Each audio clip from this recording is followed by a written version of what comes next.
Hello, everybody. My name is Chris Lewis, and welcome to my betting show for golf.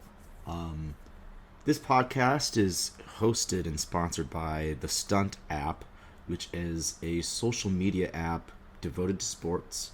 Um, you can go there and create takes and whatnot, and talk to other people just about anything related to sports. Um, they got a trivia show going on around Mondays and Thursdays, where you can win up to $500. Um, so yeah, there's all kinds of stuff going on there. But if you want to check out this show live, I usually do this show live on Tuesdays or Wednesdays around 5 p.m. Eastern Standard Time. And I usually give updates about when the shows are coming out and everything. But this is just a little uh, clip I wanted to record and just to welcome you to the show. And the rest of the podcast that you're about to hear is recorded live through the Stunt app. And if you want to download it, please check out the link in the description of wherever you're listening to this. Thank you so much, and have a great rest of your day. Hello, everyone. Welcome to my preview of the Sanderson Farms Championship. Um, this is our first podcast in a few weeks since the Fortinet Championship, which, if you recall, was pretty successful for us. We did pretty well. We had Sihi Thagala, not to mention Brendan Todd also had a solid week, finishing up in the top five. Um, Max Homa was in the tournament for a bit, didn't really do all that great, but those really, the main hits that we had. Um, so it was a very solid week. I don't remember the record off the top of my head, but I can tabulate for that and keep track of it no matter what. So, outside of that, it's just been. Oh, and we also had the Aaron Rye stuff from the BMW. I forgot about that too. He finished in second place, almost won. That was a big week for him. Um, Yeah, most definitely was a very solid week that week for our golf card. Getting an outright after a big streak. Nothing really not really hitting one since Ricky Fowler, even though we've had a lot of great picks. So it's really nice to be able to just kind of get back on the saddle and get after it this week. Um, I don't know if any of you guys bet the Ryder Cup, but I did well. I did well there too. I should have made a podcast for that, considering that I had Rory to be the top point scorer. So that was nice. But other than that, USA didn't really play all that great, so it wasn't a great um, visual experience. Um, but it is what it is. Nothing really you can do about it. Um, but yeah, no, let's get to the Sanderson Farms. It's this is a 7,400 yard par par 72, I believe. Yes, at par 72. And it takes place in Jackson, Mississippi, of course. Um, not another Jackson. Um, but yeah, this is the Country Club of Jackson. It was founded in 1914, and it's a private course. Um, very long off the tee, considering the distance. And uh, it's one of those courses where off the tee, ball striking are going to matter a lot. You're going to be able to create a lot of birdie chances for yourself here. I would not say that the rough is very penal, so there are a lot of workable lies in these positions. Um, so I would say that off the tee, in terms of distance, you definitely want to be able to hit it down far, close to the hole, just to give yourself the best distance wedge shot percentage chance opportunity in order to create a birdie chance. Um, However, uh, you know, just because you are a shorter hitter doesn't necessarily mean that you can't succeed here.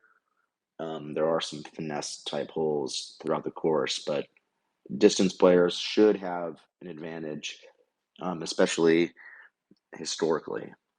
Um, but kind of getting into the card, um, let's start off with one of the favorites this week. It's Steven Yeager.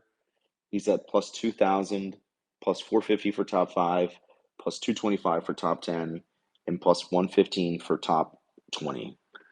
Um, Steven Yeager, he's been in great form all throughout kind of the latter half of this season, especially when it came to sort of making the FedEx Cup. He's had multiple top 20 finishes in the past few months, going back to the Rocket Mortgage, the John Deere Classic, the Wyndham Championship, and the FedEx St. Jude Championship. He played well at all those events. And he's just been such a consistent ball striker, gaining strokes off the tee and on approach in his last five events. The one aspect of his game that has been a little inconsistent is the putter. Some weeks he's putting great, some weeks he's putting not. Very rarely in the middle, um, which is funny. But hopefully this is a week where we can get that good putter, because it seems as if his ball striking and his tee to green ability has given him a solid baseline, and his also his around the green game is very sophisticated as well. He's not really a scrub in that regard. Um, he's one of the best around the greens players in the world in terms of strokes gained recently. He's been very consistent with that, so that's another part of his skill set that's a huge constant. Um, but other than that, he's a great play. Probably should do well this week, especially given that he's one of the best players in this field. Um, Eric Cole, he's our next guy. He's at plus 2,000. I got him at a top six each way, at plus 400 the odds, plus 250 for top 10, and plus 138 for top 20. Eric Cole, he is already qualified for the designated events, um, which I should add that Steven Yeager is not. So that's a big motivating factor as to why he would want to play well this week. Um, but as far as Eric Cole's going, is concerned, I should say. He's had a phenomenal season. Only especially being 35 years old as a rookie on the PGA Tour. Um, his motivating factor, I would say, for this event is to keep himself into the Rookie of the Year conversation, especially because Ludwig Aberg has become onto the PGA Tour. That has kind of created a new opportunity for somebody to win that award, especially the amount of hype that he's been getting on the with the Ryder Cup happening.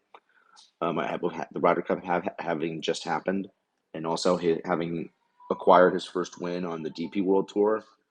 Um, so Eric Cole does have a lot of motivating factor this week in order to do well this week, because I'm sure he wants to secure that Rookie of the Year title in order to kind of establish some sort of legacy for himself in his short time on the PGA Tour.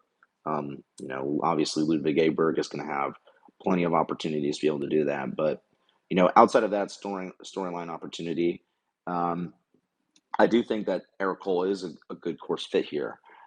He is not very accurate off the tee, but he's a great iron player and has a phenomenal short game.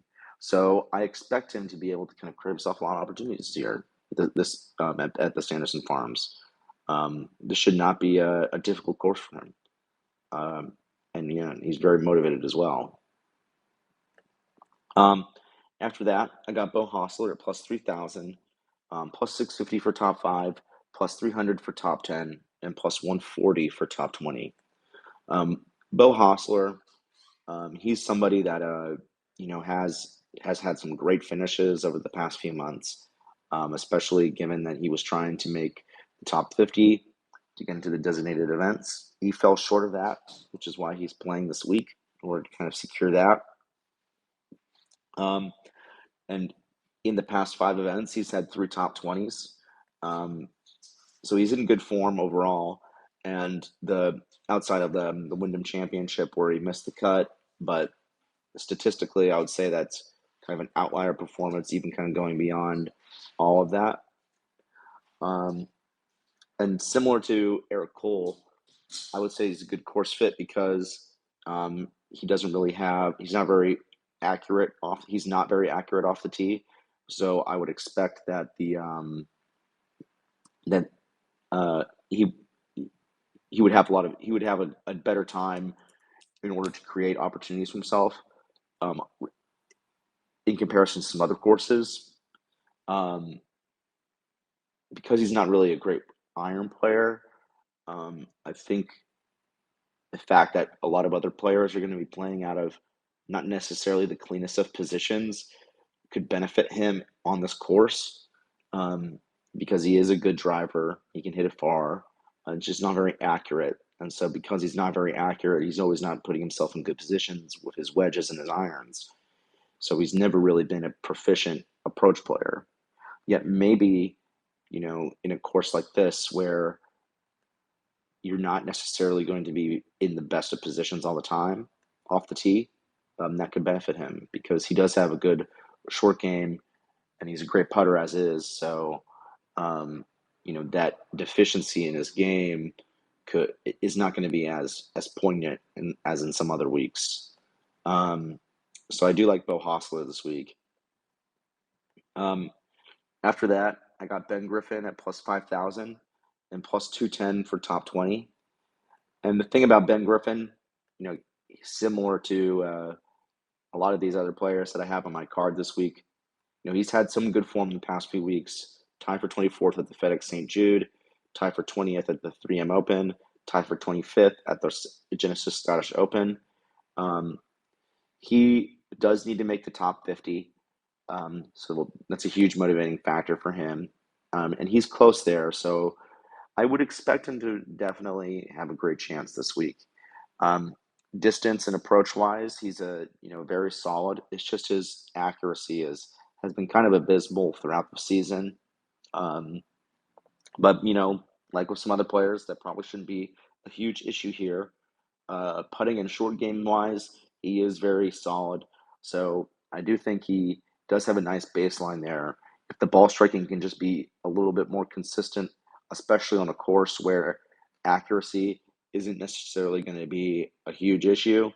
Um, so I think that's another opportunity for someone like Ben Griffin, similar to Bo Hostler, to have a great chance this week. After that, I got Alex Noren at plus 5,000. Um, Also, he's on a top six each way at plus 1,200, plus 1,400 for top five, plus 600 for top 10, and plus 275 for top 20. And Noren is another guy who's kind of deeper down the FedEx Cup rankings. He didn't really have a great tournament at the Fortinet, um, but he has had some good weeks, kind of towards the end of the PGA Tour season. Even though he's had a disappointing year overall, um, I think he does have some motivation kind of going into this week because I'm sure he wants to retain his tour card. He did skip the BMW Championship to play the Fortinet, and has won. He has won at Wentworth before, so I think with Noren, the off the tee problems that he had in the middle of the season are starting to solve themselves, and he's starting to kind of get better. And I think if that does continue on this week, like it kind of was going at the Fortnite, and he can kind of reclaim those other parts of his bag, which we know are good. We know he has a good short game. He's a phenomenal putter, good wedge player. If those parts of his game can kind of come back to what we know them to be, I do think Noren has a good chance to kind of be in the mix and kind of put himself into position to reclaim his status on the PGA Tour because he's the 68th player in the world, yet only 105 on the FedEx Cup rankings. I'm sure he wants to improve that mark and be able to give himself at least an opportunity to be able to retain a tour status and get into the designated events for 2024. Um, so yeah, no, I love Noren, and I think he has a lot of great numbers this week. Um, Nicholas Ledheim, kind of a new person on our card. Most of these other guys, most of these other jabronis we've bet before.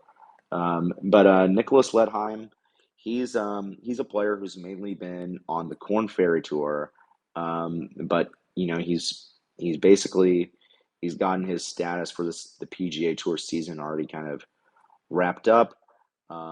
He's just kind of playing some events to kind of earn his way up into the system. I mean, he is eligible for the FedEx Cup, so he could theoretically play his way into the designated events. Um, but I think with him, it's like he's just an interesting statistical course fit. He's one of the most accurate players in the world off the tee, but he's also proficient with his irons, and it does seem like his short game is pretty solid. We don't really have a ton of that on record, but dating back to the 2018, 2019, he does have a lot of positive strokes gain metrics when he was on the PGA Tour in terms of putting and around the green. Um, and it seems like his accuracy has improved tremendously on the Corn Ferry Tour the last few years. So I think this is an interesting opportunity for him. He played well at the Wyndham Championship. For what it's worth, he got a tie for 27th, which is in the mix of like some other really great Corn Ferry Tour results. So take that for as you will, or as you may. Um, but I think he's an interesting play this week. His odds are very short given this field. And I think that what we've seen from Corn Ferry guys in the past few years, after they've made some improvements down there, they've been able to succeed at this level. And I think there's definitely some motivation there as well. The game is all around very solid, and even though that he doesn't necessarily have the distant skill set that maybe I would like to at this course, I think he has enough solid aspects of his game where I feel like I should take a chance on him.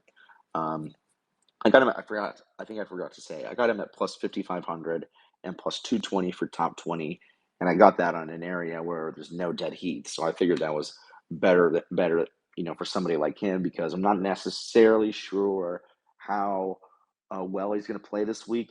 But if he gets up there, I'd rather have some protection for ties um, rather than in comparison to somebody else. And finally, to round off our card, we got Dylan Wu. I got him at plus 6,000 with the top six each way, which is at plus 1,200.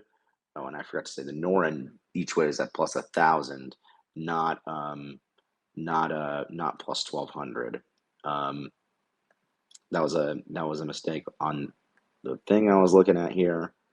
Um,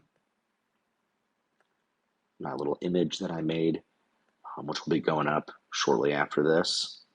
But yeah, no, Dylan Wu, they got it at plus 6,000 with the top six each way at plus 1,200 and plus 275 for top 20. Um, with Wu, he's just been so solid recently throughout the bag. Um, the accuracy thing really shouldn't be an issue for him here. He's a pretty good player off the tee, but not very far in terms of distance. Solid ball striker. The one weakness is his game is probably around the greens. He's not super consistent there, but he has been phenomenal with the flat stick this season, which has been one part of his game. He's improved tremendously, um, but overall, yeah, no, it seems like Dylan Wu has kind of built together a really solid game. Um, and I think in a field like this, like we've seen him succeed at the U.S. Open and in other big fields and small fields as well, like a top five at the 3M. So it really feels like that Dylan Wu does play well in these types of fields where there aren't really a ton of elite players. So I think that this is a great event for him, especially him being 80th on the FedEx Cup rankings right now. Definitely some motivation there for his ability to kind of get into those designated events and just retain that tour card in general. Um, but yeah, outside of that, that's it. Um, And so, yeah, I really don't have much to say. Just trying to end it here, and I'll I'll see you guys next week for the next podcast. Thank you for listening, and good luck if you tail any of my bets this week.